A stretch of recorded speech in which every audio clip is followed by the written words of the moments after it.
himself, and he said, "Your daughter asked me to be here."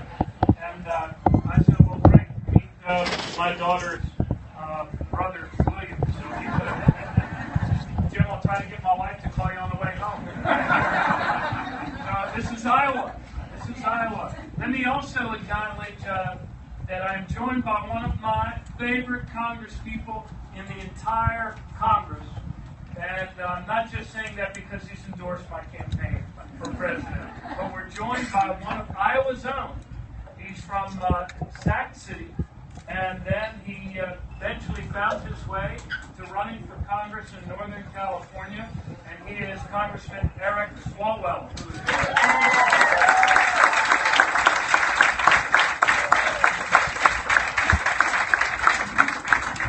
So look, I'm going to talk a little bit, and then we're going to do questions and answers, right? Because no candidate running for president of the United States is worth his or her salt if they're not willing to stand on a chair and do questions. And God bless the people of Iowa. You're not intimidated by polls. You're not intimidated by big money. You expect to see each of us 3, 4, 5, 6, or 7 times. And then in your own time, you'll make up your own mind. And honestly, we laugh about that, but that is a tremendous service that you give to the rest of the country. And that's what keeps me going, is that I know that you do take your responsibility very seriously, and you want to hear it from all of us. So look, here's what I wanted to share with you as we ease into question and answer. You and I, as Americans, are part of a living, self-creating mystery called the United States of America. But the promise at the heart of that mystery is actually very concrete. It is the promise that wherever you start, through your own hard work, your own talents, your own love of family, you should be able to get ahead. And for 240 years, each of us who received this gift from our parents and grandparents were able to make our country stronger. And the genius of this land of opportunity is that in every generation, we actually took actions to include more people more fully in the economic, the social, and the political life of our country. That's our formula. That's what we've done. And that's what we need to return to doing as a country if we actually want to make our economy work for all of us again. Let me ask you a question. Show of hands. How many of you firmly believe you've enjoyed a better quality of life than your parents and grandparents? Raise your hands. Second question. How many of you believe just as firmly that your children and grandchildren will enjoy a better quality of life than you've enjoyed? Raise your hands. Couple. That's a couple more than raise their hands at the. We had a good president at the last event. Amen to that. Look, our country, when we were teetering on the brink of the second Great Depression, we elected a new leader in Barack Obama to move our country forward, and that's what we've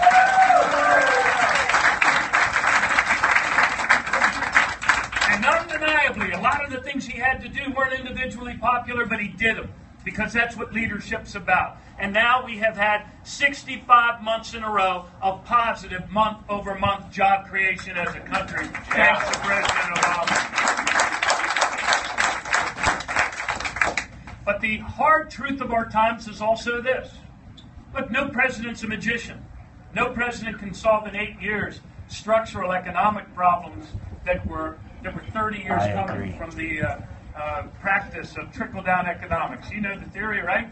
Concentrate wealth at the top, remove regulation from everywhere, including Wall Street, and keep wages low. And eventually the clouds will burst. Well, that's not what happened. Our economy totally tanked, and we're still fighting to come back. And right now, the hard truth of our times is this. 70% of us are earning the same or less than we were 12 years ago. And that's the first time that's happened this side of the Second World War.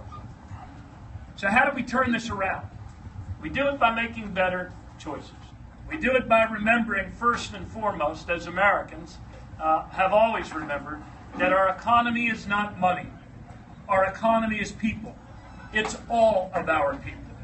And therefore, we must put wage policies first. if we want wages to go up rather than down, then we should return to the practice of our parents and grandparents, Republicans and Democrats alike, who always made sure that if you worked hard and played by the rules, you didn't have to raise your child in poverty. And that's why, yes, we should push everywhere we can for a $15 minimum wage in the United States of America. And as the President signed just last week, we're going to start paying overtime pay again for overtime work in the United States of America. Because these are the things that'll make wages go up. Here's another one. Instead of making it harder for people to join unions and collectively bargain for better wages, we should make it easier for people to join unions.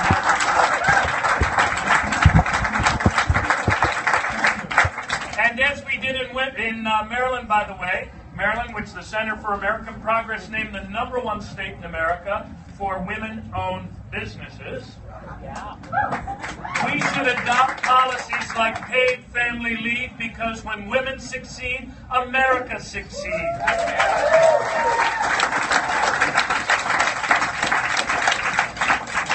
And if we're tired of working harder and falling further behind, well, don't you think then we should get 11 million of our neighbors out of the shadow economy and into the full light of America by passing immigration reform?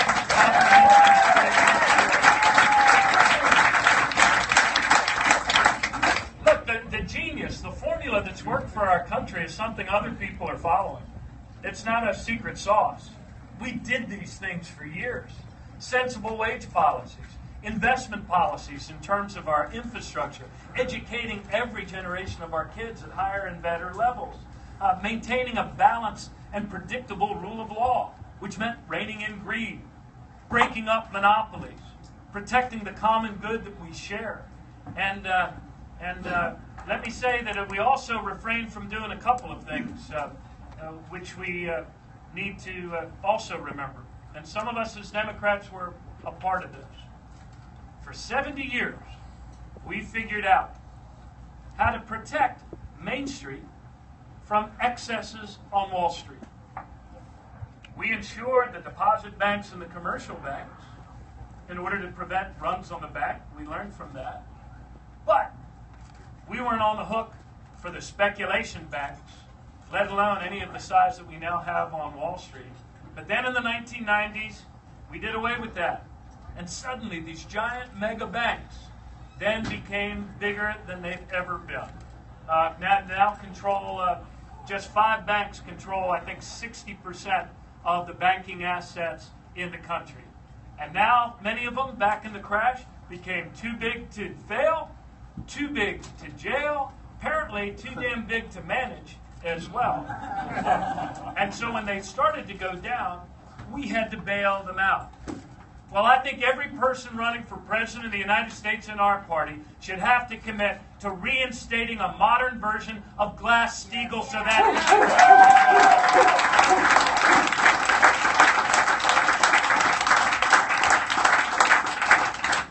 One of the other things that we've always done as a country is when we see change coming, we shift our sails so that we can capture that wind and that opportunity for the sake of our kids. I am the first candidate, and let us hope, not the last, to put forward a plan to move America to a 100% clean energy-powered electric grid by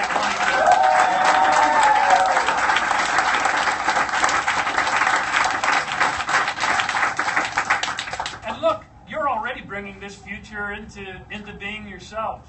A few years ago, you all hardly had any wind on your grid. Now 30% of your energy is powered by wind that's built by people in Iowa.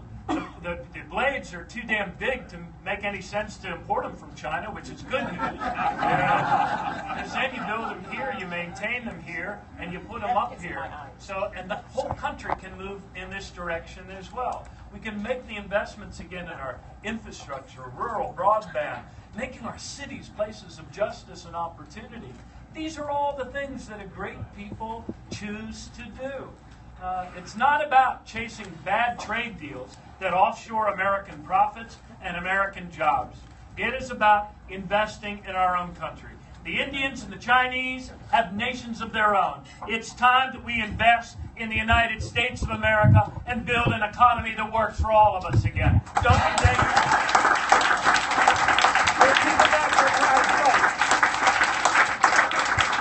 So look, let me conclude with this. We have many good people running for the Democratic Party's nomination, and aren't you glad you get to see this debate instead of the other fellow? Man, those guys were like the greatest hits of the 80s and 90s, right? I mean, they want to double down on trickle down. They do backflips over which one dislikes immigrants the most. I'm not going to talk about hair. There are many really good people running for the Democratic Party's nomination. Most all of us claim to have progressive goals and values for our country. What I offer is this.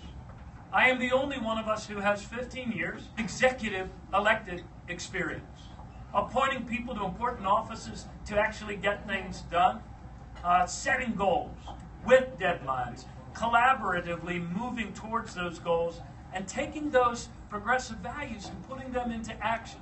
Hold your applause, please. Because a large part of this was a reflection of the consensus we built and a lot of good people in Maryland. But just listen to this. #1 public schools in America, 5 years in a row. Only state to go 4 years in a row without a penny's increase to college tuition. Increased education K-12 funding by 37% in the 8 years that spanned the recession. Passed comprehensive gun safety legislation that bans assault weapons and magazines. It requires background checks. Repealed the death penalty. Passed marriage equality. Passed the DREAM Act. Passed driver's license for new American immigrants. Made it easier for people to vote instead of harder for people to vote. These are the things that I've done, not just talked about it. These were the actions that I was able to take as an executive. And these are the actions we need to take as one American people. I have had the honor to travel all across the country now. And if you ever want to know where a nation's headed, talk to our young people. Right? And now at the age of 52, I can say that's anybody under 40. But talk to our young people. You know, I hardly ever meet in my travels young Americans who deny that climate change is real or who think that their government shouldn't be doing something about it. I hardly ever meet young Americans who want to discriminate against gay couples or who want to bash immigrants and new Americans. We are headed to a much more generous, compassionate place as a nation. Much more connected and much more forward-looking. We've just got to get there. And we've got to accelerate our arrival there because we could take a very bad day tour for 8 years. And many of you watching your own Congress, sometimes it looks like it's not even a fair fight anymore. The American dream is on the ropes. President Obama was in there swinging for 8 years and keeping it alive and real. You and I have to build on that progress. You and I have to make the American dream real for everyone. We have to make an economy work for everyone. Thank you all very much. And I need your help. Thank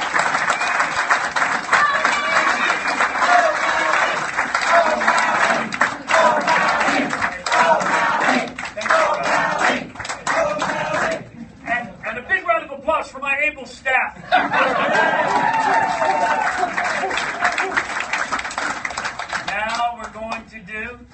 Questions and answers. Yes, you ought to beware of the gentleman that shoots his hand up first. Jim. You've had practice. Who are you going to appoint to the U.S. Supreme Court and the federal benches across the state? Able jurists, reflecting the great diversity of our country, who believe as human beings that corporations are not people. Yeah.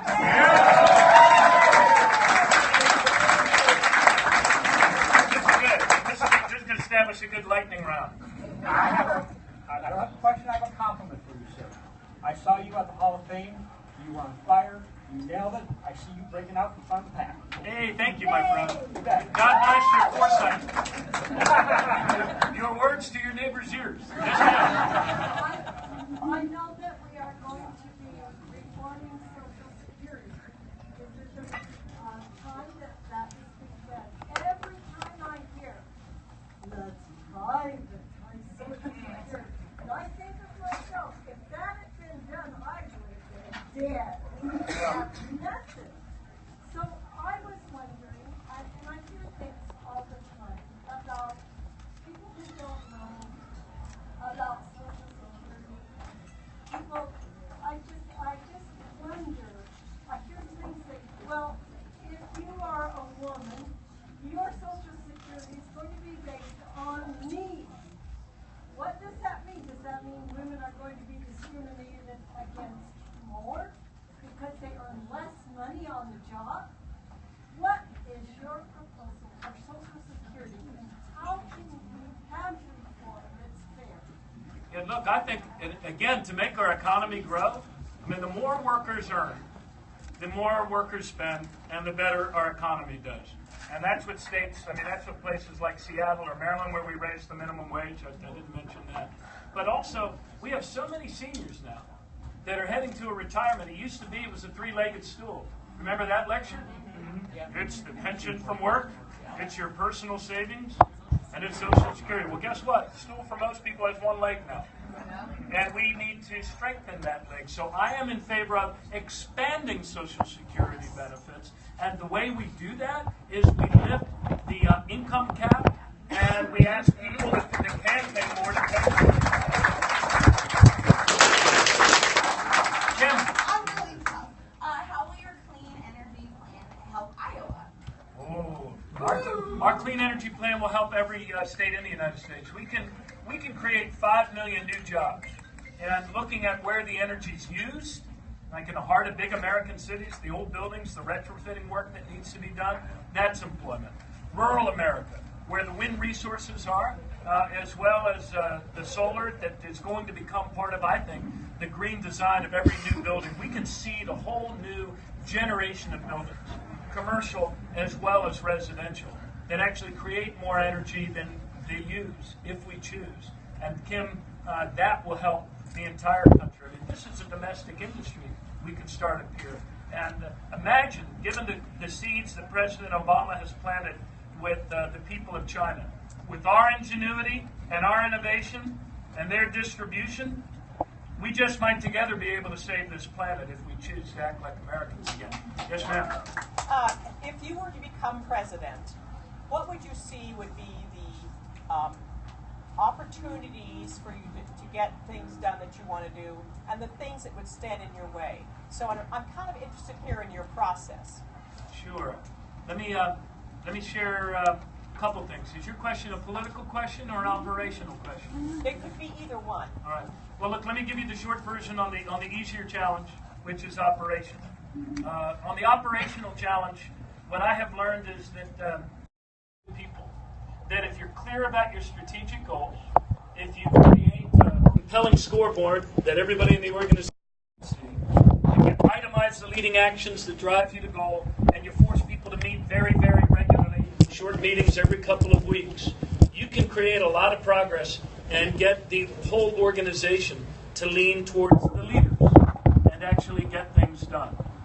What I saw my job as governor and mayor was to make sure that that cadence of accountability kept happening, that all of the various databases of these separated siloed departments landed on the same map so everybody could see what everybody was doing. And we called it City Stat, then State Stat. I'm looking forward to bringing Fed Stat to a White House near you. And boy, I mean, you see the underperformance of the VA. You see underperformance in a lot of places. You can't make it perfect overnight, but if you stay at it every week and we ask each other the right questions, are we doing better this week than we were last week? It's amazing how even the most moribund and unbelieving departments and agencies can accomplish good and meaningful things for other people. The tougher part of that question is the political question, because all of us have allowed ourselves to be lured into thinking that we're somehow always going to be saddled with this Republican Congress. So if somebody as eloquent and as charismatic as President Obama couldn't get them to come to the table on things that all of us support, like background checks or immigration reform. How can anyone else possibly do it? Well, my answer to that is this. Look, I think we can all agree that none of us is going to be here forever, right?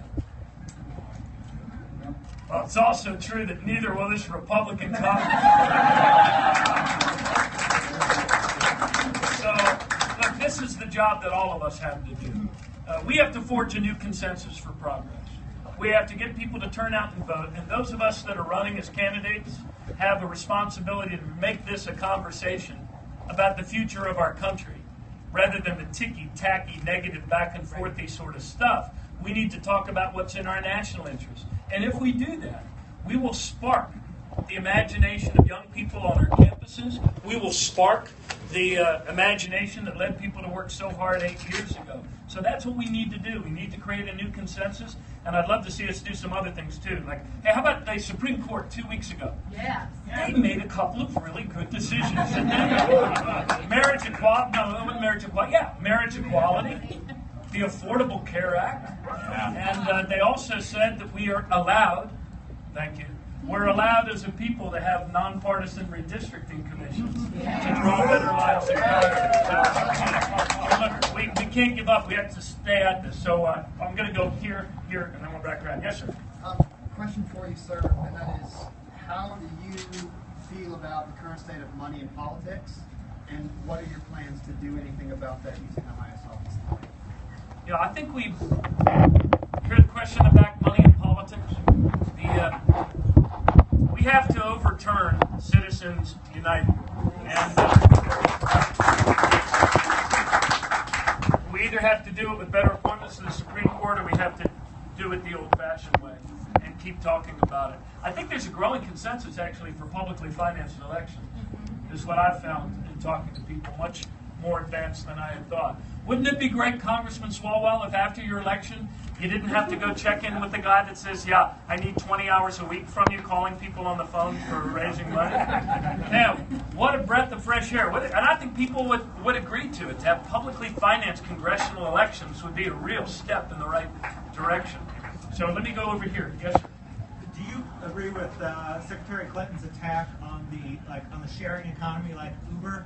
And would you have voted with or against Congressman Loebsack yesterday on the bill that bans states from having their own GMO labeling standards?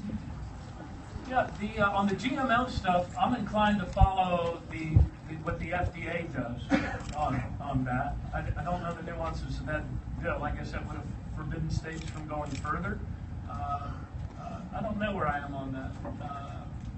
I would, and on the, what was the other one? The other question Oh, is, the Uber thing. Yeah. Yeah, well, no, I think I use Uber all the time. And there's a lot of people that are in this sharing economy. What we need to be having a debate about is making sure that there's a social security net for those that work in the sharing economy as well.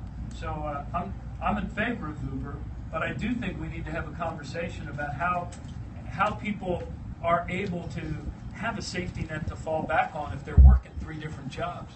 I heard this story that a congressman went home to his home district and he gave the numbers about how many more jobs we're creating. And a woman from the back of the room shouted, "Yeah, tell me about it. I've got 3 of them." So if more and more people are in this sharing economy, certainly with our technology, we can find a way to support unemployment insurance, disability insurance, those sorts of things from their laborers. Yes, sir. If you could write the headline for the Joint Register tomorrow, it might be a political headline, it might be some kind of national. What do you think is what should be the headline tomorrow? What should be the headline? Like any headline? Well, Malley wins Iowa caucus.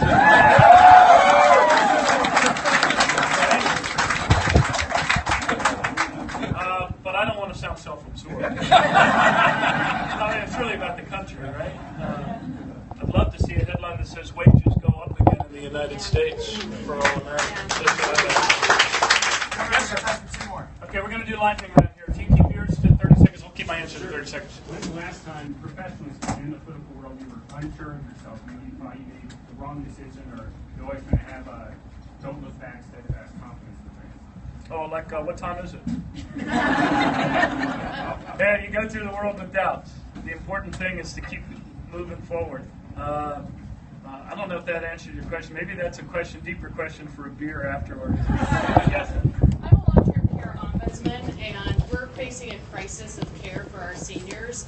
The exorbitant cost of nursing homes is causing people in my district to sell their family farms. And century farms are sacred in Iowa. And, you know, how are they going to pay for their parents' care when it's $7,000, $8,000 a month per person? And Social Security, pension, and savings isn't enough. Are you willing to look at some sort of a social safety net to help families out with long-term care for their family members? Yes.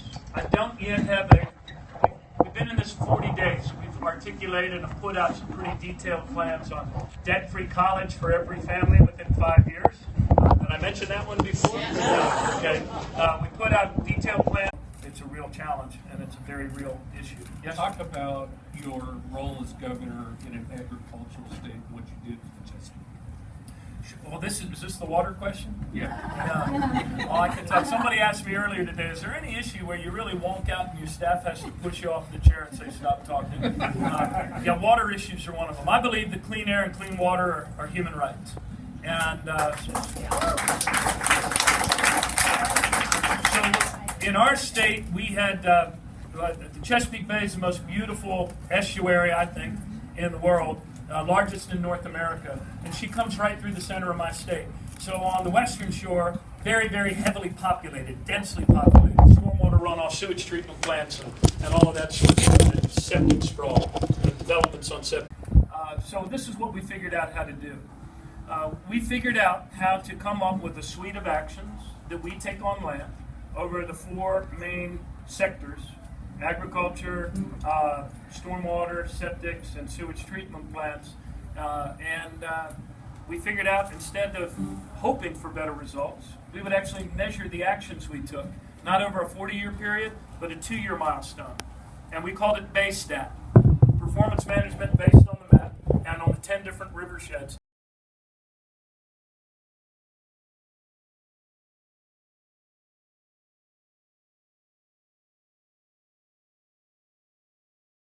Let me try that.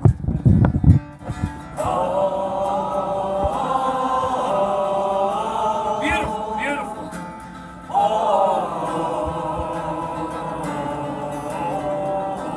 Very good. So sing at the top of your voice. Love without fear in your heart. And feel like you still have a choice. If we all light up, we can scare away the dark. That's sort of the chorus too. We work our weekdays away, spend our weekends in bed, drink ourselves stupid and work till we're dead, and it's all just because that's what Mom and Dad said we should do. We should run through the forest, we should dance in the streams, we should sing, we should laugh, we should love, we should dream, we should stare at the stars, not just at the screens. Do you know what I'm saying? Do you know what it means to sing? Sing at the top of your voice. Oh, love, without fear in your heart, and feel, you feel like you still have a choice. If we all light up, we can scare away the dark. Good, you're getting it now. One more verse. We wish we were younger and thinner. We wish we weren't losers and liars, quitters. We want something more, not just nasty and bitter. We want something real, not just hashtag and Twitter. It's the meaning of life, and it streams live on YouTube. But I bet Gangnam Style still gets more views.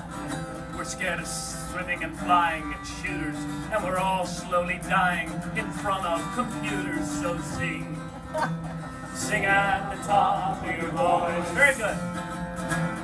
Oh, love, without fear in your heart, and feel like you still have a choice.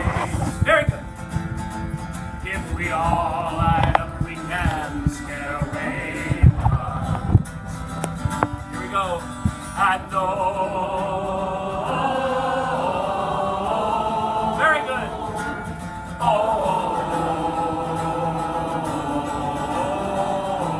Come on, Beaverdale, you can do better than that.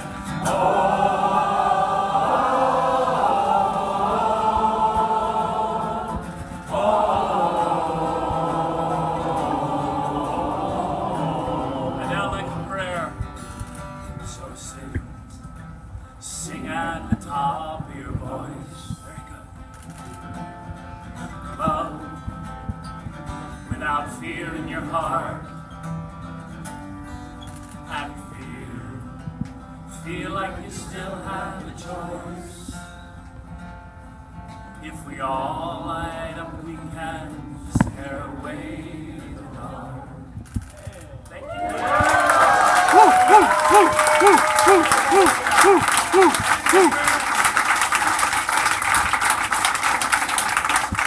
I'll be here all week, so please take care of your bartenders.